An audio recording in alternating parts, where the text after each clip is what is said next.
Fala aí, pessoas que assistem YouTube, tudo bem? Meu nome é Lucas Belo e hoje eu quero falar com vocês desse livro aqui, O Sobre Histórias, do C.S. Lewis. Como de costume, eu vou falar um pouco da edição física antes de começar. É mais uma daquelas edições capa dura do Thomas Nelson, muito bonita, muito bem feita, trabalhada. A diagramação é ótima, as folhas são amareladas. Eu acho que ninguém vai ter problema nenhum com essa edição, muito pelo contrário, como eu sempre digo, vai gostar muito de possuí-la e tê-la na estante. Além disso, esse é mais um vídeo do projeto de leitura em conjunto do C.S. Lewis. Eu vou deixar o vídeo onde eu explico tudo no cardzinho aí em cima. Mas basicamente lá nós fazemos... Eu criei um grupo, há um grupo no Telegram onde nós fazemos chamadas para discutir os livros da lista do C.S. Lewis que eu formulei.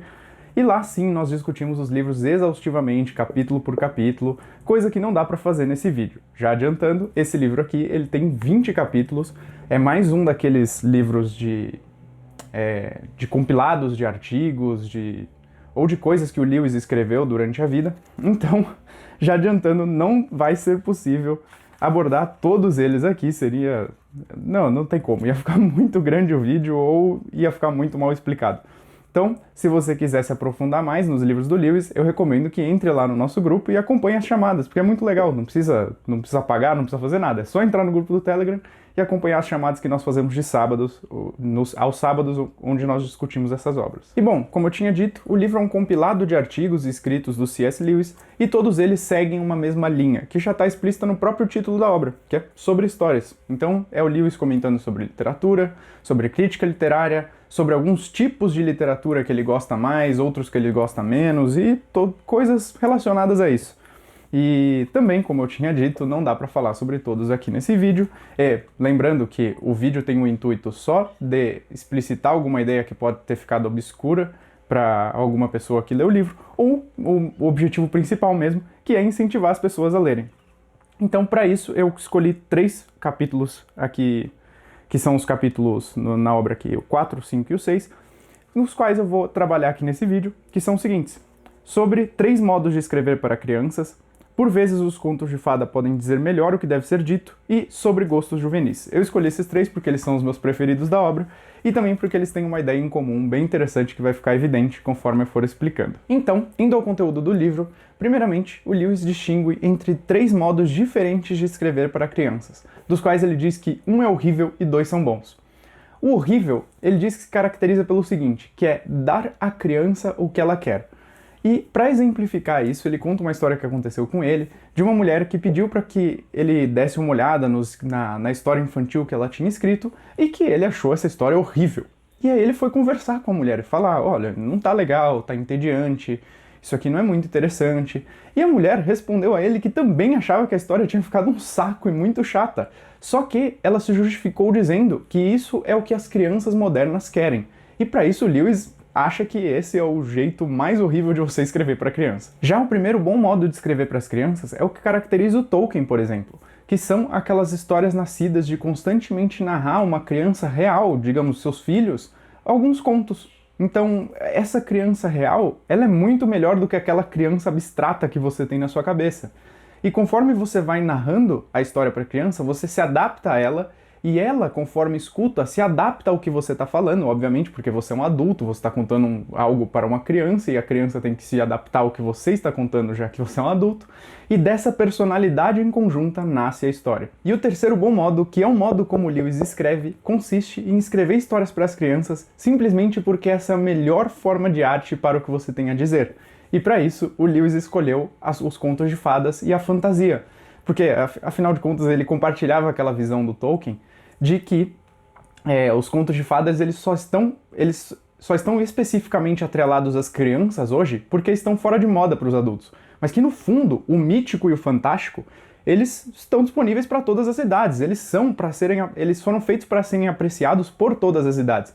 O Lewis até comenta algo muito interessante de que ele pensa que aquelas histórias que só são apreciadas pelas crianças, ele está inclinado a pensar que aquelas histórias infantis que só são apreciadas pelas crianças, na verdade são histórias infantis ruins, porque se elas fossem boas, elas seriam apreciadas por todo mundo. E a partir disso, o Lewis vai fazer mais alguns comentários muito interessantes. O primeiro deles é o seguinte, essa mania de designar os contos de fadas como intrinsecamente infantis acaba por criar um cenário em que adulto é utilizado como um termo de aprovação na crítica literária. E o Lewis acha isso profundamente ridículo, essa atitude de, essas historinhas são contos bobinhos para as crianças e essas literaturas são as literaturas de verdade para serem apreciadas pelos adultos. O Lewis, ironicamente, acha isso uma atitude profundamente infantil. Ele até comenta aqui na página 75. Preocupar-se em ser adulto, admirar o adulto porque é adulto, corar com a suspeita de ser infantil, essas coisas são marcas da infância e da adolescência.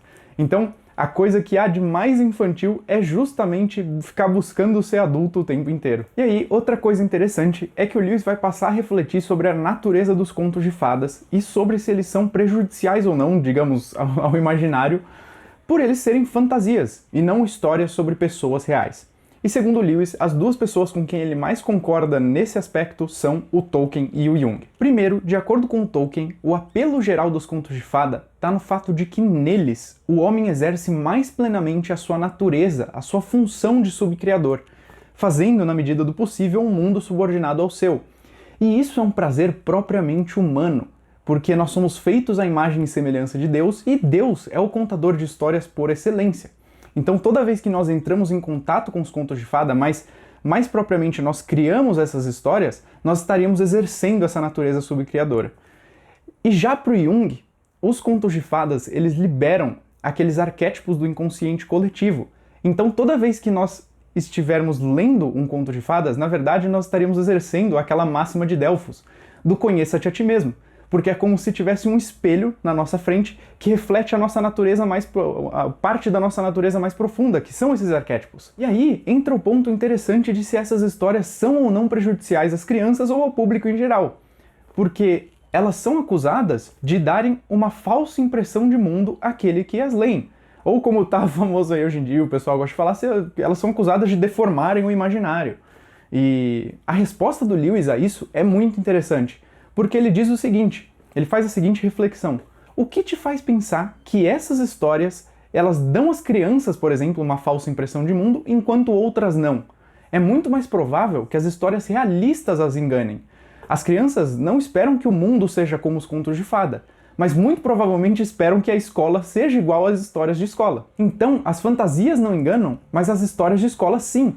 Isso pode se estender a diversos outros tipos de histórias superficialmente realistas, como por exemplo, aquelas que tem os capitães de time de futebol, que são super gloriosos, né, naquelas histórias de escola americana, ou por exemplo, aquelas de grandes investidores, grandes ricos que ficam ostentando o seu dinheiro e tudo mais. Até eu tenho um exemplo interessante disso, porque uma vez, a pedido de uma amiga, eu assisti o vídeo de um coach que estava falando basicamente como se dar bem na vida. E o trecho que ela queria que eu assistisse era um que ele falava sobre aprender com os filmes. Porque ele começava a discutir que você tinha que aprender com todas as coisas da vida, era até uma coisa bem interessante, digamos assim. Só que aí ele falava, você deve pegar os filmes que você está assistindo e tirar as melhores lições dele, não sei o quê. E adivinha o exemplo que ele deu? Ele deu o exemplo do Lobo de Wall Street.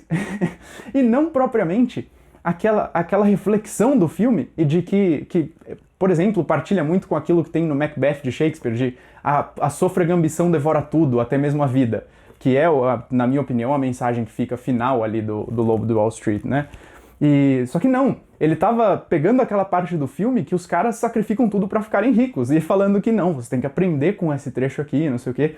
E uma das coisas mais engraçadas era você pegar e ler o comentário, era bem tragicômico, os comentários daquele vídeo. Porque eu lembro de ter lido de um carinha falando o seguinte, eu já assisti esse filme 3 vezes, eu anotei ele inteiro, todas aquelas partes lá, isso aí, não tem nobreza na pobreza, sabe? Aquela frase do filme do Lobo de Wall Street. Então, é sobre isso que o Lewis está discutindo. Ele está falando o seguinte, a criança, ela não deseja os contos de fada da mesma forma que um homem deseja ser rico como Leonardo DiCaprio. As coisas são diferentes. Seria, na verdade, mais certo dizer que os contos de fada, eles despertam na criança um anseio por algo que ela não sabe o que é. Isso, de alguma forma, a aflige. Só que ao invés de esvaziar o mundo, dá a ele uma nova camada de profundidade. E o Lewis comenta acerca disso, na verdade ele tece um dos meus comentários preferidos da obra como um todo acerca disso, no qual ele diz o seguinte, a criança não despreza florestas reais porque leu sobre florestas encantadas. A leitura faz todas as florestas reais um pouco mais encantadas. E além disso, o prazer todo daquele que lê contos de fadas está nesse anseio que eu comentei. No próprio fato dele existir, A criança, ela se contenta com o próprio ato de desejar. Então, o Lewis conclui que o perigo, na verdade, está naquelas histórias que são superficialmente realistas. Porque enquanto elas direcionam o seu foco para você mesmo, para o seu próprio ego, despertando aqueles desejos por riqueza, por fama, por ser bem-sucedido e etc., o foco da criança está direcionado a algo exterior a ela mesma. Algo esse que desperta um anseio por buscar aquele lugar de onde toda beleza vem, ou a fonte de toda alegria humana, digamos, como o Lewis mesmo colocaria. E bom, além disso, ainda tem coisas muito interessantes aqui no livro. Uma em particular é a que ele conta o processo pelo qual ele escreveu as Crônicas de Nárnia. Ele diz, né, tudo começou com uma imagem, um fauno carregando um guarda-chuva, uma rainha em um trenó e um leão. Isso foi como começou todas as Crônicas de Nárnia. E é interessante, ele até comenta que, de início, ele não tinha pretensão alguma de passar uma mensagem cristã pela história, mas que isso foi naturalmente se desenvolvendo conforme ele a escrevia, como se fosse algo natural partindo do próprio ser dele, da própria cosmovisão dele. É bem legal ver esse processo pelo qual ele escreveu. Mas basicamente, a conclusão disso tudo que eu falei, e a que ele chega nesses capítulos dos quais eu comentei, é que os contos de fada, eles são, como o Tolkien diria, eles só estão na moda para crianças, mas na verdade eles são feitos para todas as idades, o mítico e o fantástico e etc. E eles são direcionados a todas as pessoas por conta de tudo isso que eu falei. Então, para escrever para as crianças, o Lewis conclui, nós não devemos ficar pensando naquela abstração de crianças, aquele conceito, crianças, e pensar no que seria bom que nós dessemos a elas, mas sim falar como se nós estivéssemos falando de homem para homem. E para ilustrar isso, o Lewis conta uma das histórias mais interessantes de todos os livros dele, mais engraçadinha, sabe? Bem aqui no final do capítulo, que ele diz o seguinte: uma vez, na sala de jantar de um hotel, eu disse de forma muito audível, detesto ameixas secas. Eu também, veio de uma outra mesa uma voz inesperada de 6 anos. A identificação foi instantânea.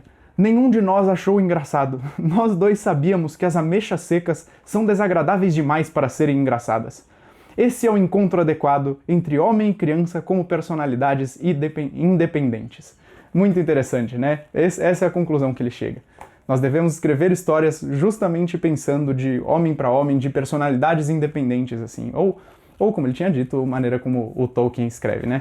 Mas essa é uma das historinhas mais legais de todas que eu já vi ele contar. E bom, é isso. Eu espero que vocês tenham gostado do vídeo. Espero também ter despertado em vocês o interesse para ler esse livro, porque há ainda 17 capítulos dos quais eu não comentei, que são bem interessantes também. E se ficou alguma dúvida, se eu me enrolei para falar algo, pode deixar aí nos comentários que eu tento responder todo sempre. Se você gostou desse vídeo, se inscreve no canal que eu pretendo trazer mais vídeos de livros do C.S. Lewis e de literaturas e entre outros livros de filosofia também. E é isso. Obrigado a todos que assistiram até aqui. Até a próxima aí. Valeu!